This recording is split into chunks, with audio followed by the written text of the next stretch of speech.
산상수훈의 마지막 부분에 도달했습니다.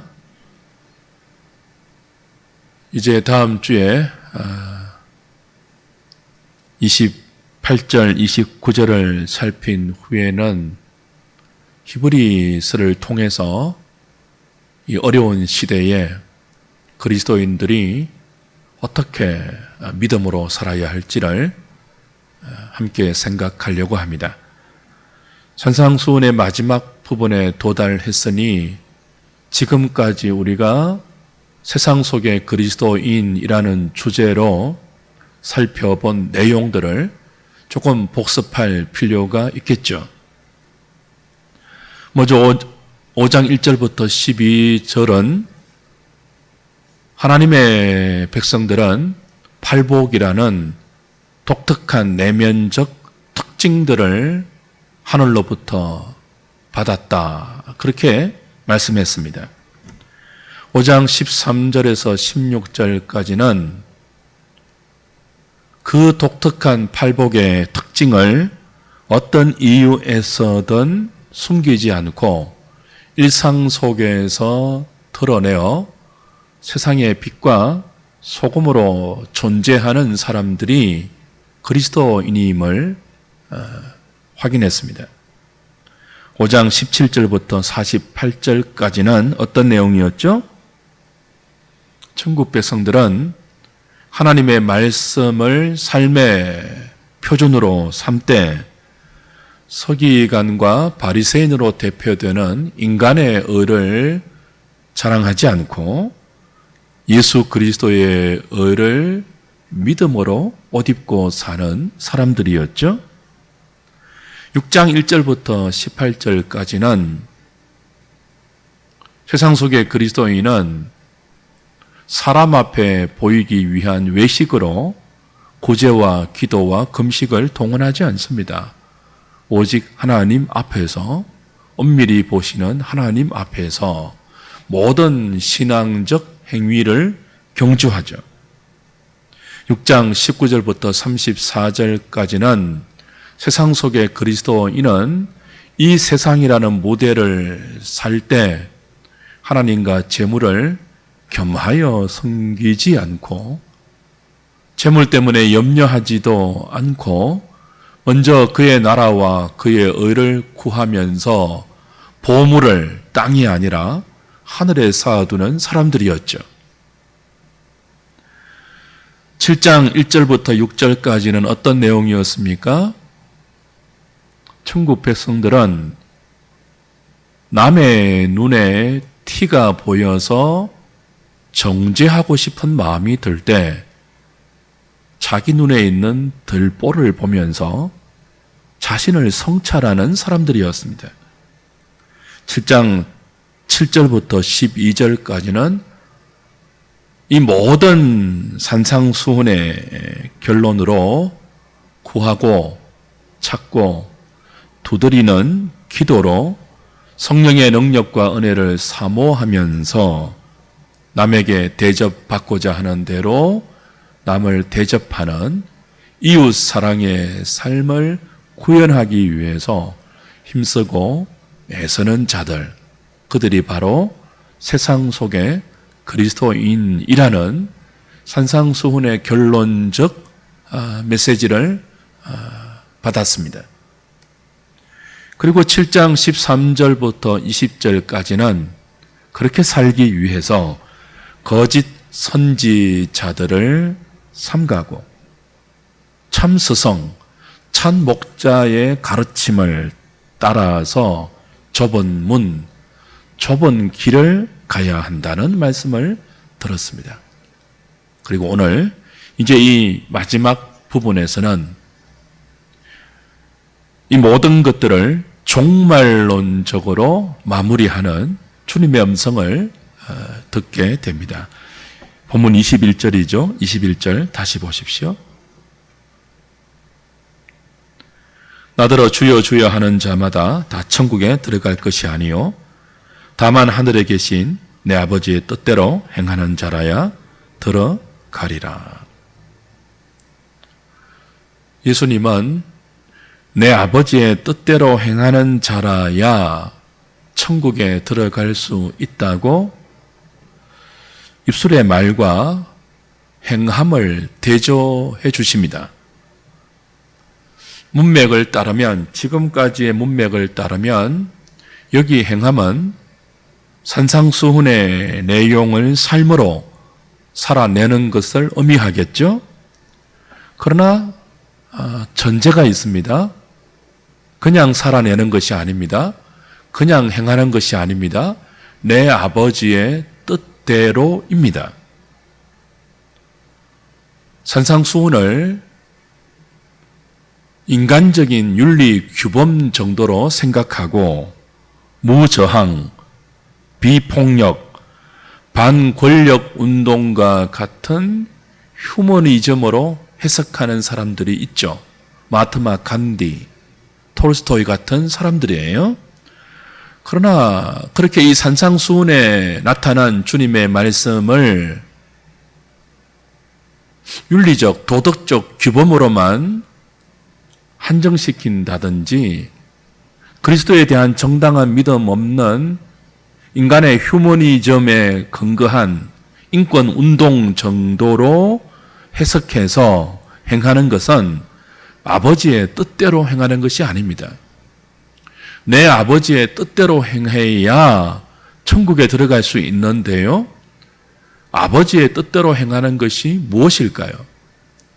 요한복음 6장 38절에서 40절까지 주님은 직접 내 아버지의 뜻대로 행하는 것이 무엇인지를 이렇게 설명해 주셨습니다. 내가 하늘에서 내려온 것은 내 뜻을 행하려 함이 아니요 나를 보내신 이의 뜻을 행하려 함이다. 나를 보내신 이의 뜻은 내게 주신 자 중에 내가 하나도 잃어버리지 아니하고 마지막 날에 다시 살리는 이것이니라. 내 아버지의 뜻은 아들을 보고 믿는 자마다 영생을 얻는 이것이니 마지막 날에 내가 이를 다시 살리리라. 다시 읽어드립니다. 내 아버지의 뜻은 아들을 보고 믿는 자마다 영생을 얻는 것이다. 아버지의 뜻이 무엇입니까? 아버지의 뜻대로 행하는 것이 무엇입니까?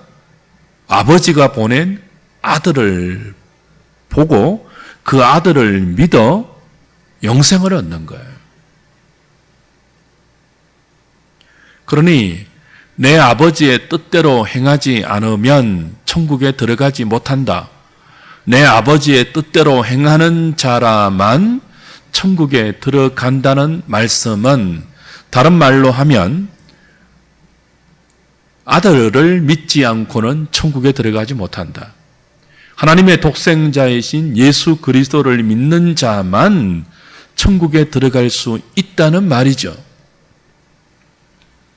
동시에 아버지의 뜻은 그냥 우리에게 전달되지 않습니다. 언제나 아들을 통해서 계시되고 설명되고 전달됩니다. 그래서 아들은 아버지의 뜻을 계시하고 설명하고 전달하는 말씀입니다. 태초에 말씀이 계시니라. 아들에게 알려주신 그리고 아들을 통해 주신 말씀에 담겨 있는 아버지의 뜻을 살아내는 자, 그것이 아버지의 뜻대로 행하는 것이죠. 이 둘을 연결하면 어떻게 됩니까? 구원 얻는 믿음은 입술로만 주여 주여 하는 믿음이 아니라 산상수훈을 포함한 아들 예수 그리스도의 말씀을 믿음으로 행하는 사람이라는 뜻입니다. 행함 없는 믿음은 구원 얻는 믿음이 아닙니다. 동시에 믿음에 근거하지 않는 행함도 구원과 상관없는 헛된 행함이에요. 야고보서 2장 14절부터 26절은 예수님의 이 산상수훈의 마지막 부분에 종말론적인 말씀을 정확하게 추석해서 설명해 놓았죠. 제가 그것을 요약한 야고보 2장 20절부터 22절 말씀을 읽어 드리겠습니다. 아, 허탄한 사람아, 행함이 없는 믿음이 헛것인 줄을 알고자 하느냐? 우리 조상 아브라함이 그 아들 이삭을 제단에 바칠 때에 행함으로 어렵다 하심을 받은 것이 아니냐? 네가 보거니와 믿음이 그의 행함과 함께 일하고 행함으로 믿음이 온전하게 되었느니라. 믿음이 행함과 함께 일하고 행함으로 믿음이 온전하게 됩니다. 이것이 야고보가 예수님의 산상수훈의 결론을 추석한 정확한 해석이죠. 믿음은 행함과 같이 갑니다. 행함은 그의 믿음을 온전히 드러내어 줍니다. 그의 열매로 그를 알죠. 그의 열매로 그의 믿음을 압니다. 그러므로 아버지의 뜻은 예수 그리스도를 믿는 것이고 예수 그리스도를 믿는 구원의 믿음은 아들을 통해 주신 아버지의 뜻과 아버지의 말씀을 행하는 삶으로 나타나야 한다. 이것이 산상수훈의 마지막 결론입니다. 주 안에서 사랑하는 여러분, 예수 그리스도를 믿는 것이 무엇입니까? 성령의 은혜로 거듭나서 예수님을 믿게 되면 어떤 일들이 일어나죠? 말씀 안에서 자신의 뜻을 포기하고 내려놓으며 아버지와 아들의 뜻이 담긴 말씀을 그의 전 삶을 통하여 받아들이는 일들이 성령의 능력으로 일어납니다. 아무리 입술로 주여 주여를 남발해도 자신의 욕망과 자신의 이기적인 뜻을 포기하거나 내려놓지 않고 하나님의 뜻에 순종하는 믿음의 태도가 나타나지 않으면 그것은 말로만 예수를 믿는 것이지 실제로는 아들을 믿는 것이 아닙니다. 당시 유대 사회는 예수 믿는 자를 다 출교시켰습니다. 예수님을 따르는 제자들 중에도 이 출교가 무서워서 자신이 예수님의 제자인 것을 숨기는 사람들이 많았습니다. 그런 분위기 속에서 예수님을 향하여 주여, 주여 공개적으로 부르는 자들은 얼마나 적극적으로 주님을 따르고 얼마나 대단한 믿음을 가진 것처럼 보입니까? 그런데 예수님은 말씀하십니다. 주여 주여 하면서 대단한 믿음을 가진 사람처럼 보여도 자신의 뜻을 내려놓지 않고 말씀에 순종하여 하나님의 뜻을 행하지 않는다면 그 주여와 그 주님을 따르는 따름이 모두 가짜다. 그렇게 말씀하시는 거예요. 인간은 자신의 뜻과 자신의 야망과 자신의 욕심을 위해서 얼마든지 주의 이름을 빙자하여 헛된 행함을 드러낼 수 있습니다.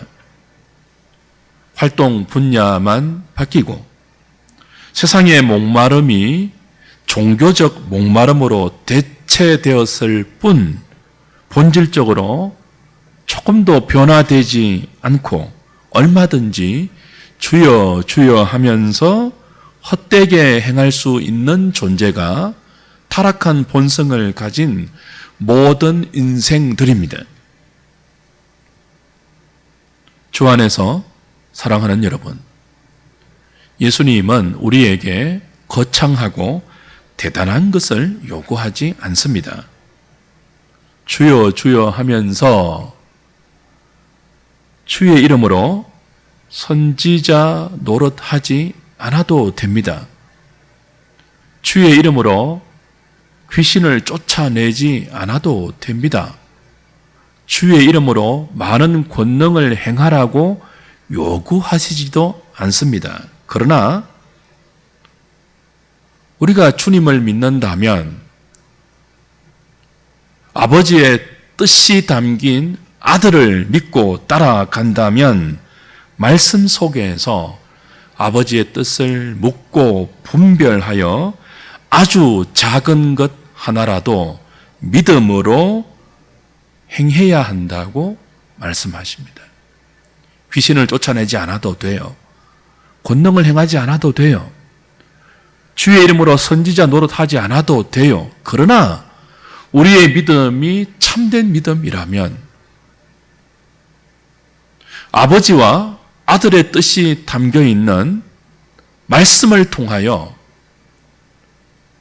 기쁘시고 온전하신 하나님의 뜻을 분별하여 구하고 찾고 두드리는 기도로 성령의 은혜와 능력을 사모하면서 반드시 그 말씀에 순종하려는 믿음의 태도를 보여야 돼요.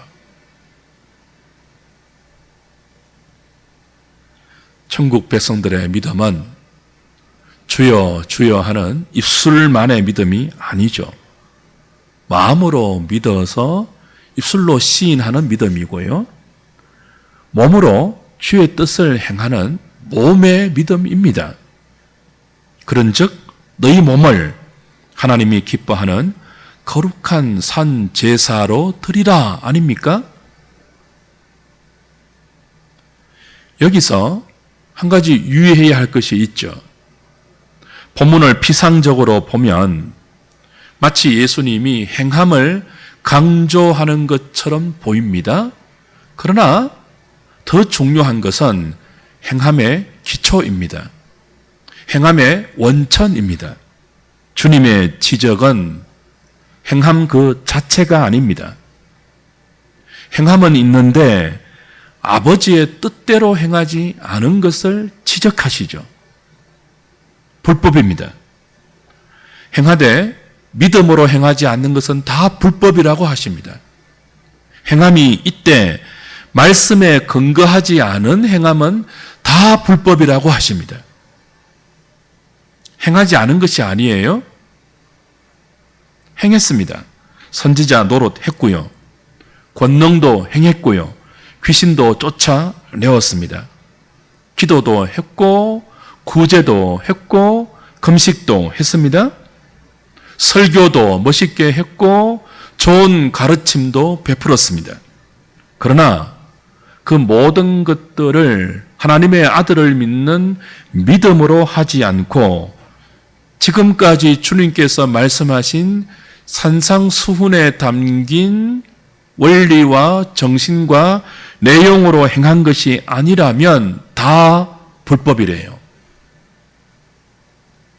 다 주님의 이름을 도용해서 자기 마음대로, 자기 뜻대로 한 불법이라고 하시죠. 아무리 행함이 중요해도 불법으로 행하면 소용없습니다. 주님의 말씀에 따라 믿음으로 행할 것인가? 아니면 다른 그 무엇이 나의 행함의 기초인가? 그것이 문제이죠.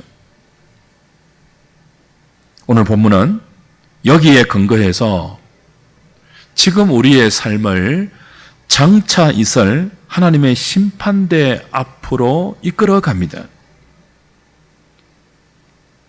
누가 하나님의 심판대 앞에서 안전할 수 있습니까?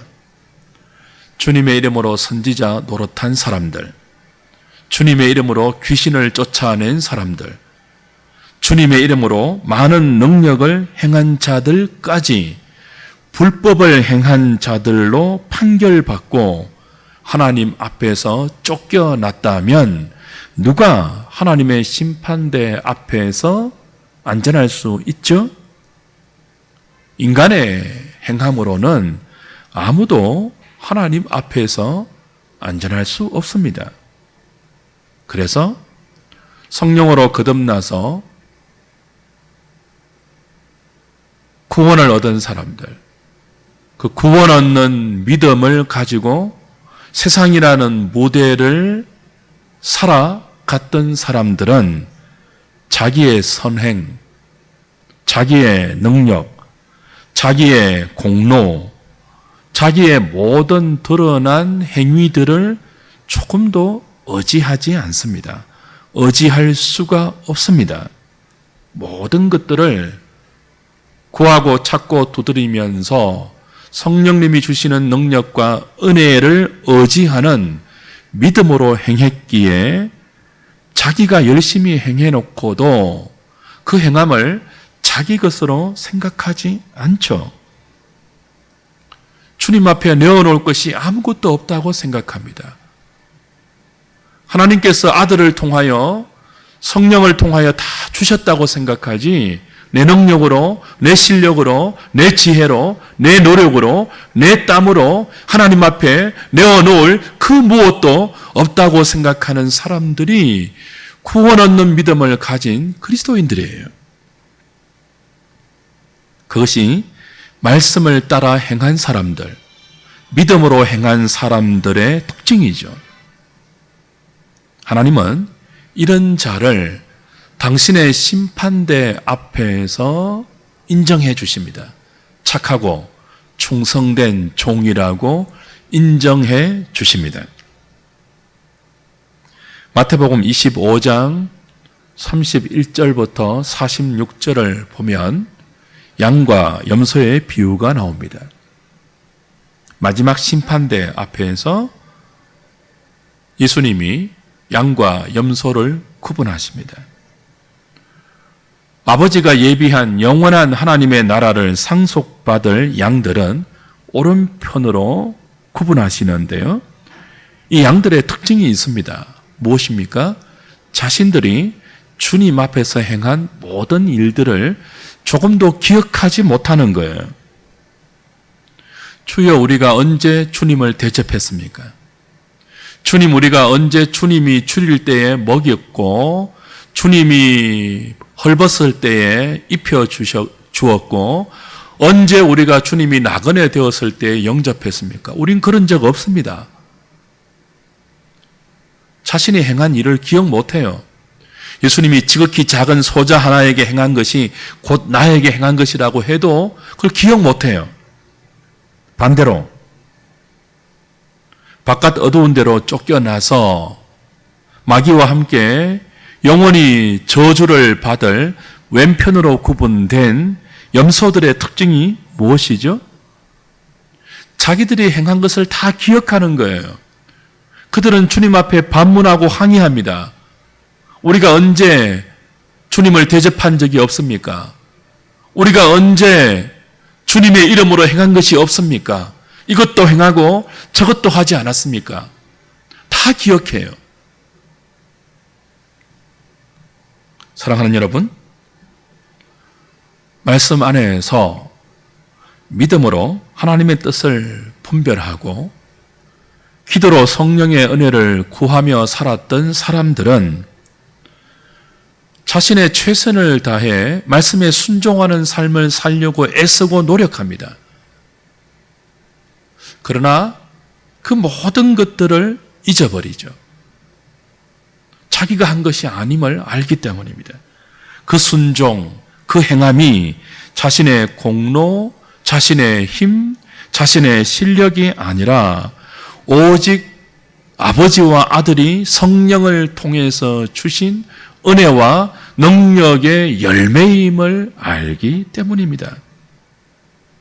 그러나 거짓 선지자들의 가르침에 미혹되어서 사람들 앞에 보이기 위하여 믿고 사람들 앞에 보이기 위하여 기도하고 사람들 앞에 보이기 위하여 외식으로 구제하고 금식하고 봉사했던 염소들은 모든 것들을 자기 뜻과 자기 이름과 자기 욕망을 위해서 하고 모든 것을 자기 힘과 자기 노력과 자기 결단과 자기 수고의 결과라고 알기 때문에 조그만 것을 해도 잊어버릴 수가 없어요.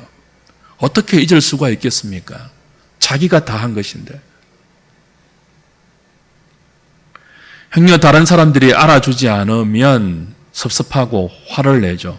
사람들 앞에서 행했는데 알아주지 않으면. 잘하면 자랑과 교만으로 연결되고요. 못하면 좌절과 절망과 시기와 원망과 분노로 연결됩니다. 이런 사람들은 겉으로 주여 주여 했지만 그 어디에도 하나님의 은혜, 성령님의 능력은 그의 삶의 흔적을 찾아볼 수 없습니다. 처음부터 끝까지 자기 자신만 있죠. 예수님은 이것을 두 집의 비유로 설명하십니다. 오늘 본문 24절부터 27절이죠. 그러므로 누구든지 나의 이 말을 듣고 행하는 자는 그 집을 반석 위에 지은 지혜로운 사람 같으리니 비가 내리고 창수가 나고 바람이 불어 그 집에 부딪히되 무너지지 아니하나니 이는 주추를 반석 위에 놓은 까닭이요 나의 이 말을 듣고 행하지 아니하는 자는 그 집을 모래 위에 지은 어리석은 사람 같으리니 비가 내리고 창수가 나고 바람이 불어 그 집에 부딪힘에 무너져 그 무너짐이 심하니라. 두 집이 있습니다. 한 집은 반석 위에 세운 집이고요. 한 집은 모래 위에 지은 집입니다. 둘 다 집을 지었습니다. 둘 다 행함이 있는 거예요. 근데 문제가 뭡니까? 기초예요. 둘 다 집을 지었는데 기초가 달라요. 둘 다 행했는데 그 행함의 기초가 달라요. 하나는 반석이고 하나는 모래입니다. 다른 기초 위에 집을 지었지만 평상시에는 집이 똑같아 보입니다. 차이가 없어 보여요. 언제 구별이 됩니까? 비가 올 때입니다. 창수가 날 때입니다. 바람이 불면 홍수가 나고 온 세상이 물바다가 되면 반석 위에 짓지 않고 모래 위에 지은 집은 흔적도 없이 쓸려가 버리고 맙니다. 이게 문제이죠. 그래서 지혜로운 자는 모래 위에 집을 짓지 않고 반석 위에 집을 짓습니다. 예수님의 이 비유가 무엇을 가르치고 있죠? 예수님의 말씀을 듣고 그 말씀에 담긴 아버지의 뜻을 행해야 한다는 거예요. 예수님의 말씀에 순종해야 한다는 거예요. 믿음으로 순종해야 한다는 거예요. 예수님의 말씀을 듣고 그대로 순종하려면 무엇인가 버려야 되죠? 자기 뜻을 내려놓아야 돼요. 자기 욕심을 버려야 되죠. 그리고 세상의 많은 유혹과 싸워야 되고 자기 안에 끊임없는 죄성과 투쟁해야 합니다. 세상 사람이 가는 길과 다른 길을 가야 하고요. 하나님 없는 사람들이 살아가는 라이프 스타일과 다른 방식으로 살아내어야 되죠. 좁은 문을 들어가야 되고요. 좁은 길을 걸어야 합니다. 그렇게 하는 것이 번거롭고 힘들고 어렵죠. 그러나 그렇게 하는 것이 반석 위에 집을 짓는 것입니다. 그것이 아버지의 뜻대로 행하는 지혜로운 건축자의 믿음의 삶이고 그것이 이 세상이라는 모델을 천국 백성으로 살아가는 그리스도인의 삶의 모습입니다. 하나님의 말씀을 듣는 것은 전쟁입니다. 말씀은 자꾸 우리를 바꾸려고 합니다. 우리는요, 변하지 않고 지금 이대로가 좋사오니 버티려고 하죠. 아무것도 바꾸려고 하지는 않지만 복원받고 싶고 구원도 받고 싶은 것이 타락한 죄인들의 본성입니다. 하나님의 말씀을 듣고 그 말씀에 담긴 아버지의 뜻을 깨달아 나의 삶을 바꿀 것인가, 아니면 끝까지 미련하게 내 욕심을 고집하면서 버틸 것인가, 싸움이고 영적 전쟁입니다. 이 전쟁에서 하나님의 말씀에 항복하여 아버지의 뜻을 받아들이고 믿음으로 행하는 사람이 반석 위에 집을 짓는 지혜로운 건축자입니다. 끝까지 자기 욕심을, 자기 뜻을 내려놓지 않고 아버지의 말씀에 순종하지 않은 채 자기 소견에 옳은 대로 사는 사람들은 아무리 주여 주여라고 주의 이름을 불러도 모래 위에 집을 짓는 어리석은 건축자들입니다. 주 안에서 사랑하는 여러분, 오늘 나는 어떤 건축자입니까? 오늘 나는 어떤 집을 짓고 있습니까? 지금까지 내가 지은 집은 어떤 집이죠? 모래 위에 지은 집입니까? 아니면 반석 위에 지은 든든한 믿음의 집입니까? 만약 모래 위에 지은 집이라면 아직 비가 오기 전에, 아직 창수가 내리고 바람이 불기 전에 다 부수고 처음부터 다시 지어야 됩니다. 다른 방법 없어요. 다 부숴야 돼요. 내 삶의 기초부터 새롭게 해야 돼요. 적당하게 몇 곳만 수리해서 살 생각은 하지 말아야 됩니다. 그게 거짓 선지자들의 잘못된 가르침이죠. 야, 변하지 않아도 모래 위에 지은 집도 얼마든지 설 수 있어. 평안해. 걱정하지 마. 조금만 수리해서 살면 돼. 나 주님 말씀하십니다. 비 오기 전에, 창수가 내리고 바람 불기 전에 너희들이 주여 주여 하면서도 모래 위에 집을 짓고 있다면 얼마나 지었고 어떻게 지었다 할지라도 다 부수고 새롭게 아들에 담겨있는, 그 아들의 말씀에 담겨있는 아버지의 뜻을 믿음으로 분별하고 그 말씀에 순종하는 반석 위에 지은 새로운 집을 지어라. 산상수훈의 결론입니다.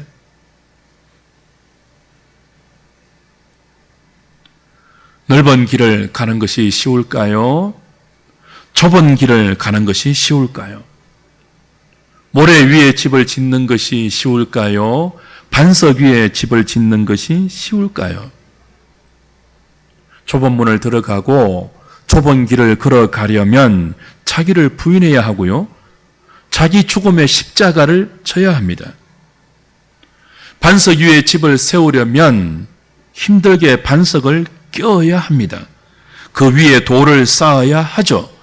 땀을 흘려야 되고요. 애를 써야 되고 수고하고 인내해야 합니다.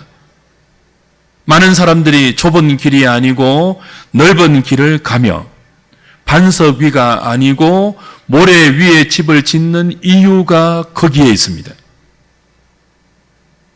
그러나 지금 편한 길을 찾으면 안 됩니다. 지금 쉽게 지을 수 있는 집을 지으면 안 됩니다. 지금은 조금 힘들게 보이고 조금 어려워 보여도 내일을 생각해야 합니다. 영원한 그날을 생각해야 합니다. 말씀에 순종하는 수고, 자기를 부인하는 애씀의 결국은 헛되지 않습니다. 믿음으로 행하는 모든 삶은 조금도 헛되지 않습니다. 진리, 생명, 영원한 영광으로 귀결됩니다.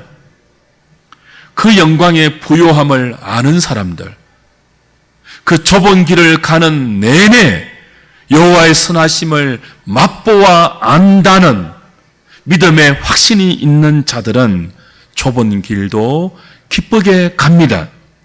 반석 위에 집을 짓는 수고로움도 기꺼이 감수하죠. 오늘 산상수훈의 마지막 그리스도의 말씀을 듣고 이 지혜와 이 믿음을 구하여 남은 생에 반석 위에 집을 짓는 지혜로운 건축자, 아버지의 뜻대로 행하는 경건한 그리스도인, 마지막 날 그리스도에 의해서 착하고 충성된 종이라고 칭찬받으며 하늘에 간직된 썩지 않고 쇠하지 않고 더럽혀지지 않는 영원한 기업을 상속받을 수 있는 저와 여러분 다 되시기를 우리 주님의 이름으로 축복합니다. 기도하겠습니다.